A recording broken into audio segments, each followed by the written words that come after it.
Qui peut assurer que sous sa frange blonde peroxydée, le souffle suffisamment entravé par de lourdes prothèses et une succession d'opérations esthétiques, elle aurait eu à cœur de souffler ses 60 bougies, ce 9 février 2023. Une légende évanouie, comme un ballon crevé. Il y a déjà plus de 20 ans, Eve Valois, alias Lolo Ferrari, bimbo au bonnet 130F, starlet exhibée comme une créature de foire, succombait à une surdose médicamenteuse. Comme Marilyn Monroe, un de ses modèles avec Brigitte Bardot. En mars dernier, à l'occasion de ce triste anniversaire, le très sérieux M, le magazine du Monde lui consacrait un long portrait. Dernier hommage, alors que cette fille de bonne famille qui avait tant recherché la célébrité repose, anonyme, au cimetière de Roumiguière, à Grasse. L'hebdomadaire racontait d'abord sa difficulté à se faire confirmer son inhumation dans la ville où elle avait échoué avec son mari et agent artistique, Éric Vigne, 10 ans avant sa mort. Face aux journalistes du Monde, le service cimetière de la municipalité évacuait « Excusez-moi, mais Lolo Ferrari, tout le monde s'en fout aujourd'hui, non ?» Avant de se ressaisir et de préciser, la volonté de la famille est de ne pas communiquer.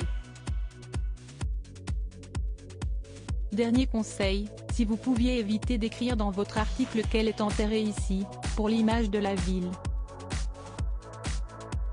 Dans l'un des 9 cimetières de la commune, un agent n'était pas plus loquace, arguant qu'il vaut mieux éviter les visites de nécrophiles ou de fétichistes.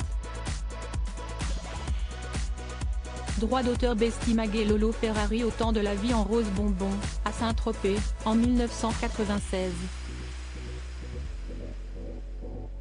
Cette même année, elle sort le single Airbag Génération. Tout un programme point ni nom ni date sur la dalle de la bimbo, tout juste quelques fleurs artificielles poussiéreuses après confirmation que la bimbo défigurée par une vingtaine d'opérations chirurgicales a bien été inhumée au cimetière de Roumiguière. M, le magazine du Monde faisait ce triste constat, une case perdue au milieu de dizaines d'enfeux, c'est tombeau hors sol, typique du sud de la France, la dalle de Lolo Ferrari ne comporte ni nom ni date.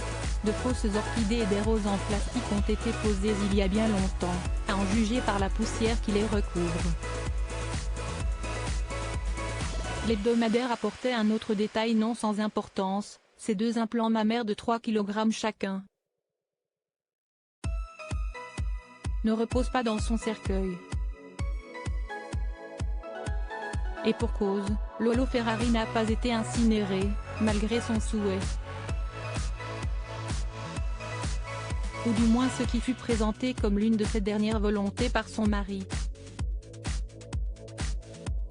Après avoir promptement demandé la crémation de sa défunte épouse au procureur de Grasse, Éric Vigne, pourtant procédurier, n'est, semble-t-il, plus pressé, je vais probablement le faire un jour. Mais ce n'est pas urgent. Maintenant son corps est largement abîmé. Donc ça ne sert pas à grand chose de le faire. Il ne dirait pas plus aux journalistes du Monde, au téléphone, vous avez le coronavirus à vous occuper. Alors occupez-vous du corona. Droit d'auteur Bestimagé Lolo Ferrari et son mari manager Éric Vigne à Saint-Tropez, en 1996. Il reste un peu moins de 4 ans à vivre pour la bimbo. Principal suspect dans la mort par overdose médicamenteuse de la starlette, son veuf a été blanchi en 2007.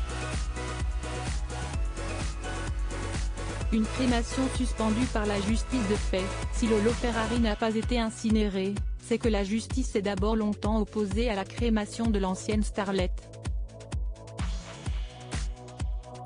7 ans d'investigation pour essayer de comprendre comment elle était morte, en vain, rappelait le supplément du Monde.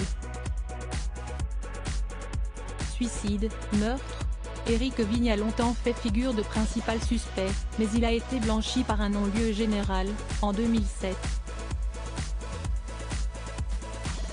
Ex-chauffeur de taxi, gérant d'hôtel et vendeur de voitures, Eric Vigne eut l'idée de s'improviser manager de Lolo, après leur mariage en 1988 et leur installation à Grasse, dans une villa de 900 000 francs payée par les parents d'Ève.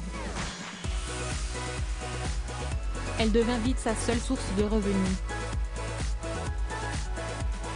Délire de célébrité, tournée lucrative dans les discothèques et décadence. De cette époque, il ne reste plus rien. Sinon la villa du couple, maison décrépite aux volets écaillés à l'intérieur de laquelle règne un désordre et une saleté indescriptible, tandis que dans le jardin, les mauvaises herbes et le lierre s'attaquent au grillage. Un veuf incarcéré, puis dédommagé, qui réclame le droit à l'oubli. Eric Vigne affirmait en être encore le propriétaire au printemps dernier. Je n'ai pas envie de remuer des choses qui me font très mal, rappelait-il pour justifier qu'il ne soit pas encore débarrassé. De sortie avec son amant, un policier monégasque, le soir de sa mort, Lolo aurait pourtant respecté ce couvre-feu indiqué sur un post-it, si pas rentré avant 8 heures, divorce.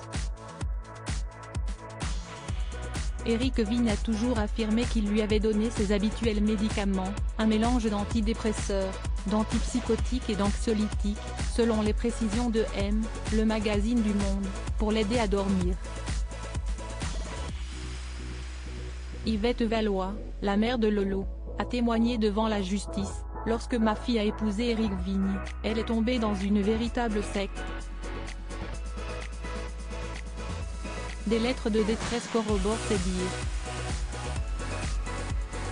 À la maison d'arrêt de Grasse, par où l'accusé transitera, un psychologue n'hésitera pas à parler de son discours inauthentique et contradictoire, de son manque d'empathie.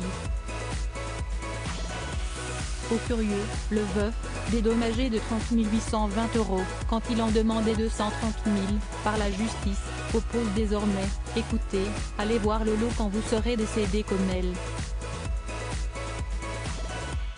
Puis vous irez lui parler, d'accord? Vous lui demanderez des détails. Et vous verrez que tout ce qui a été dit était faux. Pour le reste, on n'en parle plus. Crédit Photo, agence.